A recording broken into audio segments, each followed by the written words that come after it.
Hello friends, today I am here with a trending porota called the dum porota. It's something similar to a biryani dum in which we have layers of porota stacked with chicken masala, egg and fried chicken. So let's get started. Let's prepare the porota dough first. So here I have taken half kilo of plain flour or maida, 1 cup of milk, 1.5 teaspoon sugar, 1 teaspoon of salt. So I'll be adding the dry ingredients into the flour. Give it a good mix and add in the milk, 1 cup. Then here I am adding a bit warm water to make around 1 cup of warm water, but I won't be adding the whole 1 cup. I will start with 3/4 cup of water and start kneading the dough. There is another recipe for the traditional Malabar porota with eggs. The recipe link I will give in the description box below. Do check it out. It's a detailed recipe with all the procedures and steps correctly explained, so do check out that recipe too. So now here I am kneading the dough until it is bit softer than that of chapati dough. I will apply oil after 5 minutes and then knead for again 5 more minutes and let the dough rest for 3 hours while we are preparing the chicken kurma for the dum porota. So here I have taken 1 full chicken. Camera was switched off, so I couldn't record the process of preparing the chicken for the fry. So this is the spices that I use for the chicken fry. You can see I have taken 6 large pieces for the chicken fry from the whole chicken, and the remaining was for the kurma. So here this is the chicken that I have marinated for the fry, and I have already started frying it in a pan with few tablespoons of oil while I am simultaneously preparing the kurma. In another large bowl I had added a bit of ghee and sauteed 1 onion to golden brown and removed it, and in the same pan I have added the remaining onion and small onions or the shallots, and I am transferring the fried oil from the chicken because it was less. Now after few minutes I have added the chopped ginger and garlic and saute it. Now we will add the spice powders for the You can see these are the spices that I added, and I added in freshly crushed black pepper. So I am simultaneously boiling 3 eggs for the dum. I will add in the chopped tomatoes once the raw smell of the spices have gone. So this is the kurma that we will be adding to layer. Now I am adding in the remaining 700 grams of chicken into the gravy. So I will be preparing gravy with a kurma gravy which tastes just like that of biryani. I am adding in 1 cup of warm water into this and let it boil and get cooked while we are preparing the porota.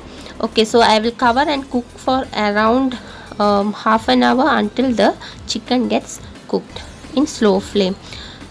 Okay, so I have I started heating the iron griddle in which I will be making the porota. So here we have rested the dough for around 3 hours. The dough was prepared 3 hours ahead. I will divide it into 12 equal parts. These are large porotas which I do sell here in Singapore. It has good customer feedbacks. So do try out this egg free porota recipe too. Okay, now I am covering it with a damp cloth while I will roll out one dough. I have applied oil. I use sesame oil to roll out. You may use sunflower oil or olive oil, whichever you like. I have used sesame oil or gingerly oil. I will roll the dough thin using a rolling pin and apply flour and oil, and I will lift the roti like this and give a good whack and roll it like this. Okay, so repeat the process of rolling it to a thin sheet like this using a rolling pin. Apply flour, oil and pull it up. So the detailed process of preparing the porota has been explained in the previous recipe. I will give the recipe link in the description box. Do go check it out. That's a detailed recipe. This is a short one. So because we have many components for this dum porota, I'll be showing you only few times. Okay, do check out my other video. Okay, so once the iron griddle is hot, iron griddle gives a good flakiness for the porota. So I am using my iron griddle. I have smeared little bit of ghee and laid the rolled out parotas. So here I am adding in chopped coriander and mint leaves into the chicken gravy. Now chicken has almost cooked. I will flip the parotas simultaneously, adding ghee on both sides. Ghee give a good flavor. You may use oil, but ghee gives the rich taste for the parota, Kerala parota. So now I am adding in 1 large tablespoon of coconut cream and 1 tablespoon of yogurt to the chicken kurma.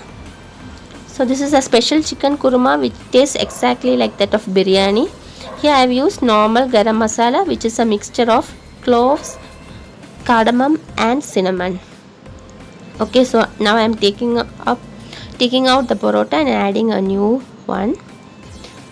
Okay, so we have to whack the parota so that the layers are visible. I will show that later. Okay, in the meantime I am flipping the other two parotas. Apply ghee on both sides and cook until it is golden brown on both sides. Okay, our kurma is almost done. It must be semi-thick. The gravy must be semi-thick. So this is how I whack the parota. You must whack your parota while it is still hot, otherwise the flakes won't be visible. So now I am going to do the dum. Our parota, 12 parotas are done. I have taken a clay pot in which okay, this is our masala which is ready.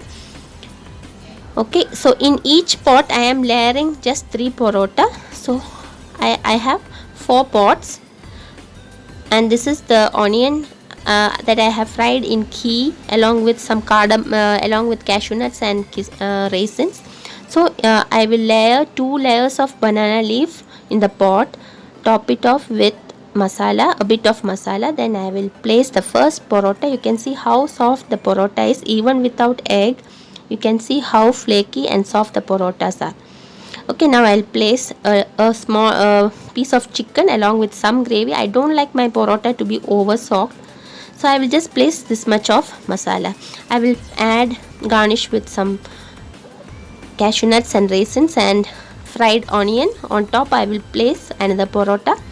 I will place 1 piece of fried chicken, some of the fried masala from the chicken, and 1 boiled egg.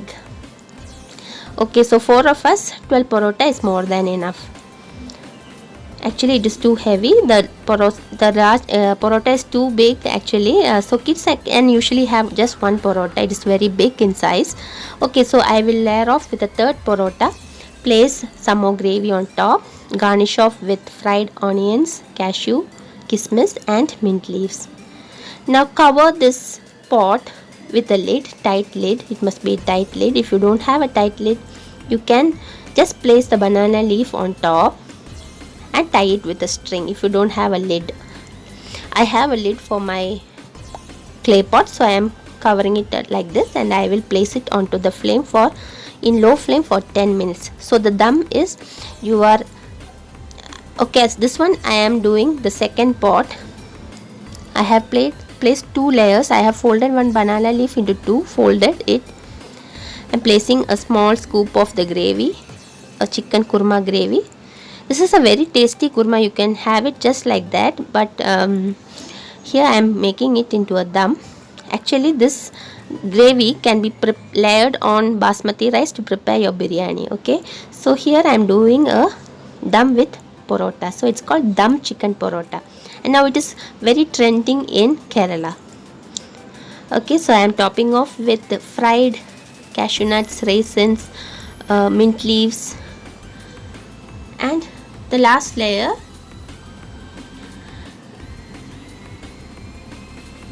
I will place the fried chicken along with 1 boiled egg. So each pot has 3 large parota, which is enough for 1 adult. Okay, I will place 1 large egg, top it off with another parota, and the final layer we will just garnish off with raisins, cashew nuts, fried onions and mint leaves, and we will dum it. Here for this pot I am using a glass lid which is tightly fitting. Okay, the top layer must be banana leaf. So what happens is this parota will get the good flavor of the banana leaf. So do try out this recipe, and if you do not have a clay pot like this, I would recommend you to do it in a non-stick pan with all these banana layering, so that you get that authentic taste of a dum chicken porota. So do try, let me know your feedbacks and comments how it turned out to be. This is really very tasty and the flavor is just mesmerizing. I'm sure you're going to love this recipe. Do try it out this way and let me know your feedbacks and comments. So don't forget to check out the other video of the traditional Malabar porota with eggs. That is a detailed recipe. You can watch it if you are trying to make your own porotas. Thank you and take care.